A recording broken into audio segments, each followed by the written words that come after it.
Welcome to Orlando. Whether you're visiting for the many theme parks, a business trip, or just passing through, Orlando International Airport or MCO can be a bit overwhelming, especially for first-time visitors. It is one of the busiest airports in the United States. But don't worry, in this video, we're walking you through exactly what to expect from the moment you land to when you reach your ground transportation. We hope this helps you get through the airport and into the epic or magic bubble as quickly and as stress-free as possible.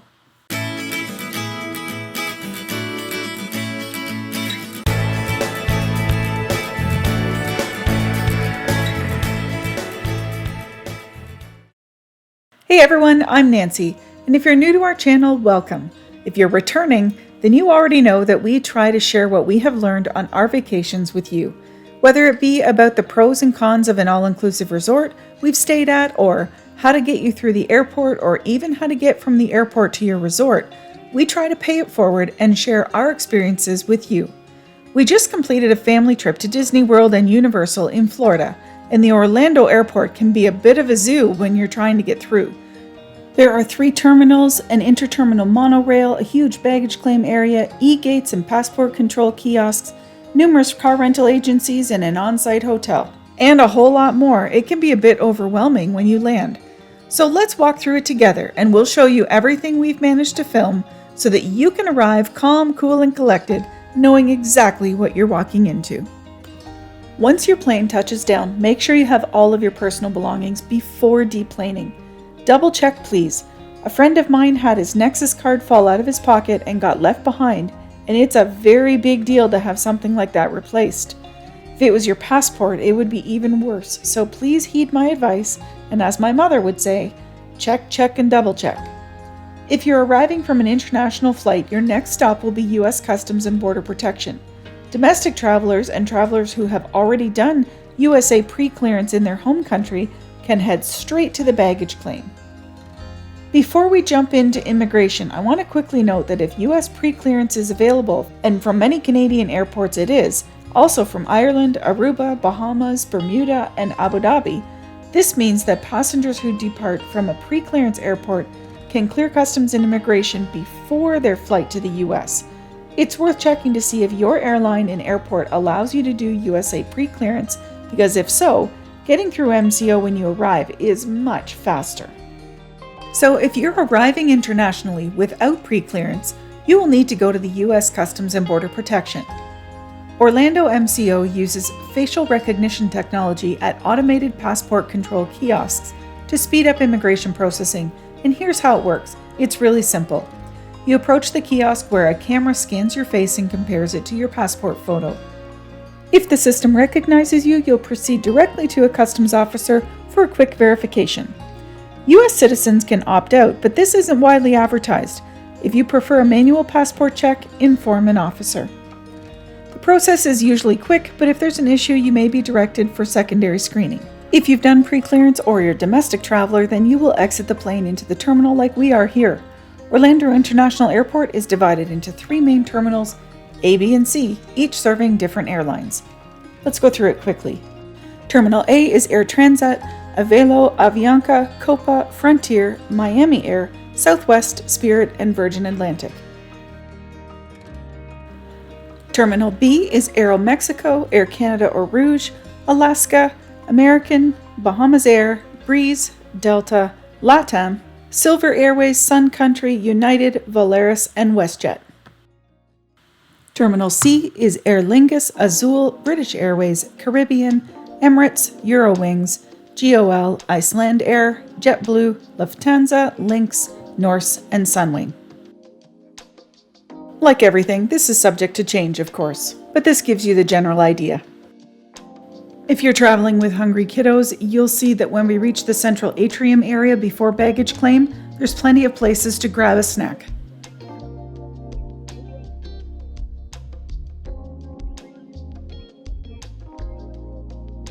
Up next is the baggage claim. But be prepared, you've got a long walk plus a monorail to get there. There are washrooms as well as a service animal relief area before baggage claim.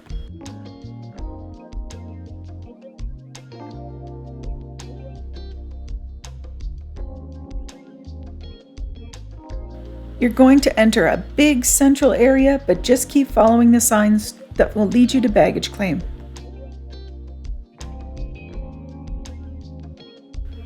Orlando International Airport has free Wi-Fi, there's plenty of options for food and drink, there's lots of shopping options, there's information desks and they're really helpful if you get a little turned around.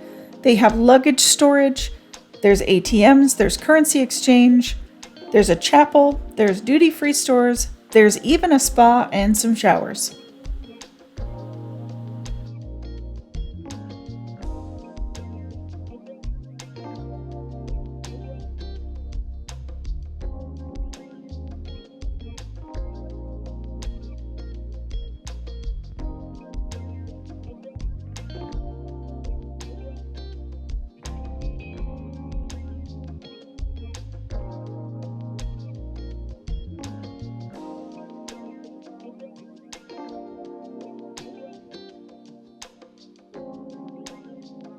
Keep following the signs because you're going to need to take the elevated train, shuttle, or monorail to the baggage claim area.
The automated people movers connect the airside gates to the main terminal.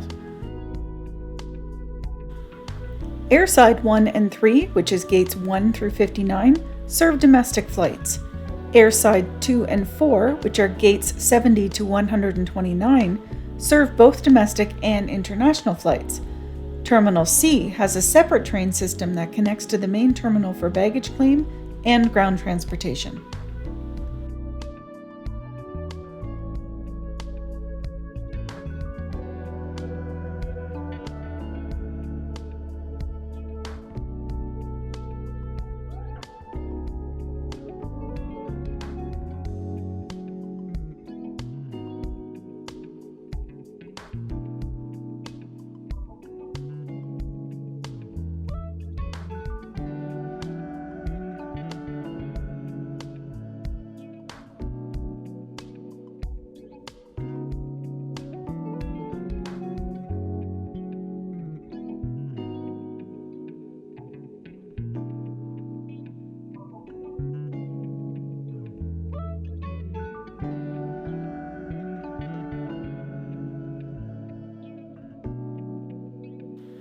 Follow the signs to your airline baggage carousel number and to your ground transportation options. There are lots of ground transportation options and I'll walk you through those in just a minute. If during this organized chaos you have forgotten which gate your airline is using, feel free to check the signs, no problem.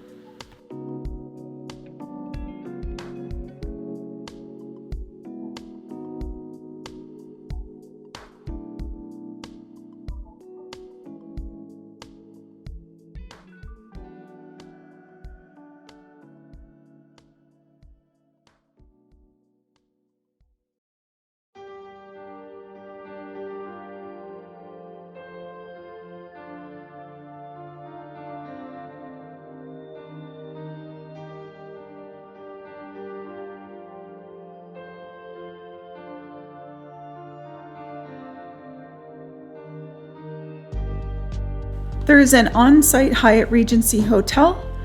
It's within the main terminal structure, as you can see here, located between the east side of Terminal A and Terminal B.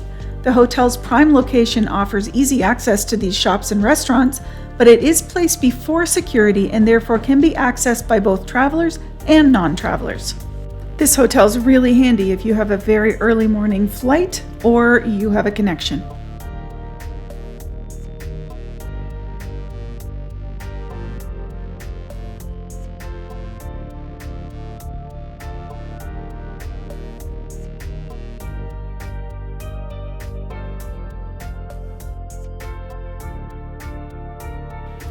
Baggage claim is down on level 2. If you go to level 1, you've gone too far. But if you're traveling carry-on only, go right down to level 1. Baggage carousels are on the lower level, but if you've got your hands full, you can take the escalators or there are elevators.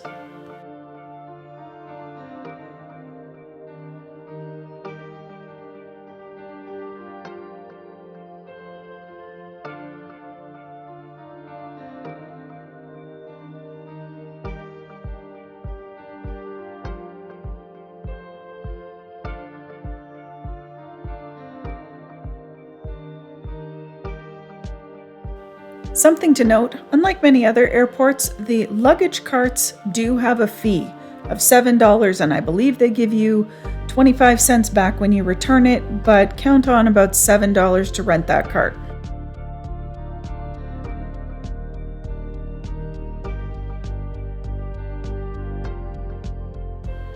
The baggage carousel area is huge, so make sure you're walking in the right direction to your airline's counter, because it's a long way back if you miss it. There's also plenty of washrooms and currency exchange, and as you can see on level 2, this is where the baggage claim is.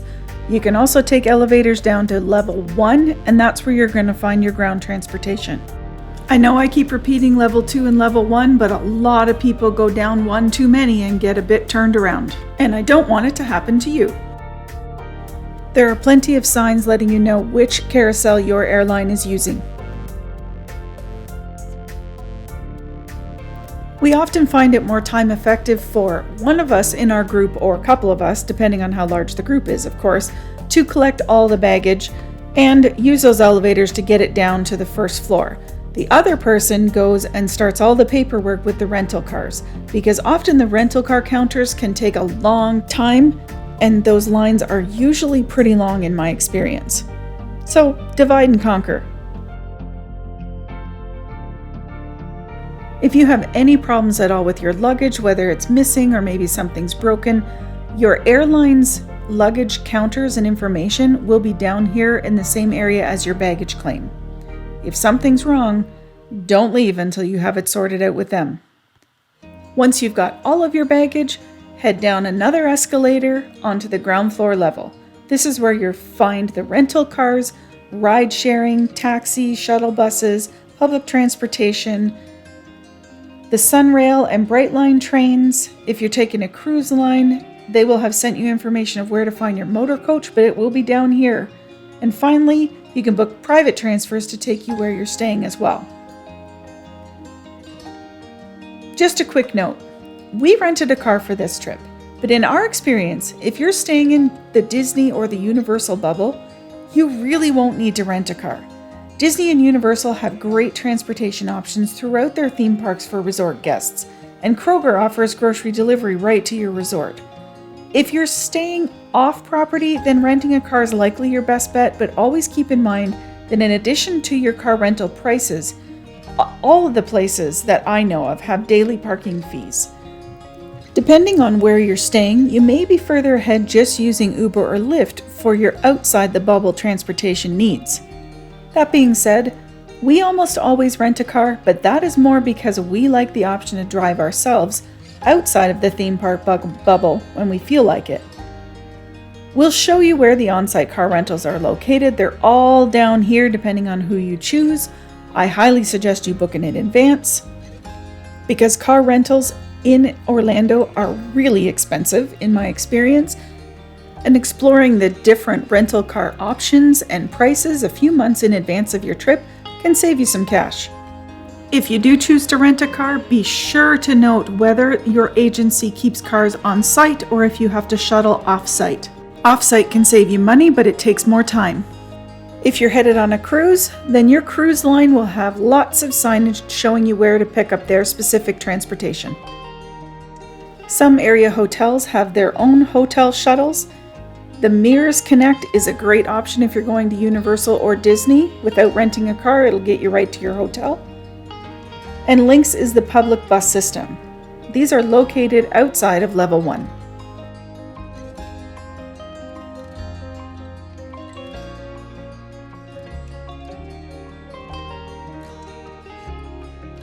If you're renting a car, you'll get the keys when you pay for everything and fill out the forms at the rental counter, and then you'll walk into the garage. Follow the signs again.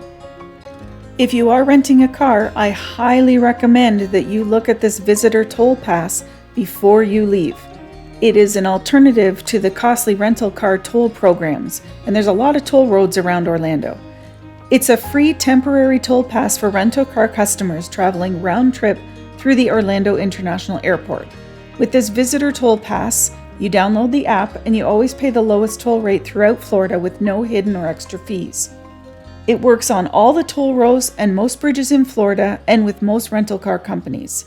You do have to return your visitor toll pass hang tag at the conclusion of your trip, or they'll charge you an extra $10, but you don't want those surprise toll fees, so this is something to explore. I'll put the website up on the screen. I'm not affiliated or sponsored by any of the visitor toll pass or actually anything in any of our videos, but we have been hit with those ridiculous rental car extra fees when you go through a toll. I don't want it to happen to you.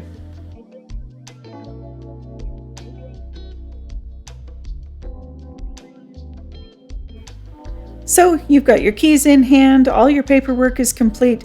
You're going to head into the garage and again, follow more signs. They will have told you where to pick up your rental car and in what space you'll find it. So while we're doing a little more walking to get to our rental car, I'm going to talk you through some common traveler struggles that I've heard about traveling through Orlando Airport and some tips.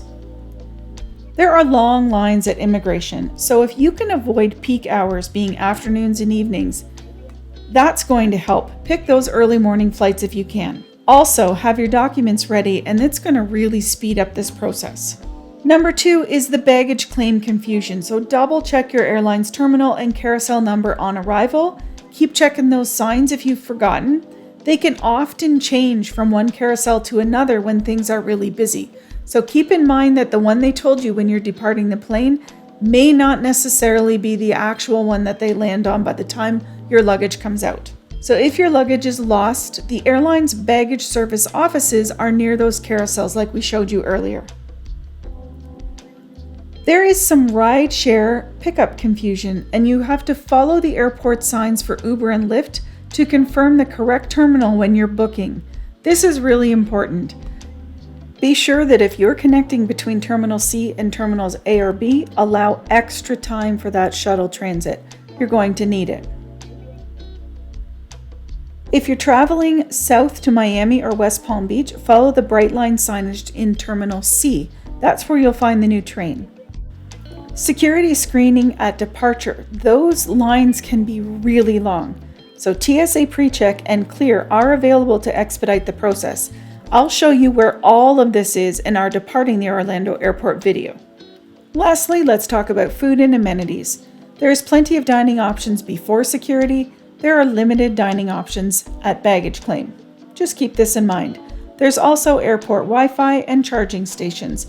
The Wi-Fi is free and it's available throughout the airport and terminals, and the charging stations are scattered throughout the seating area.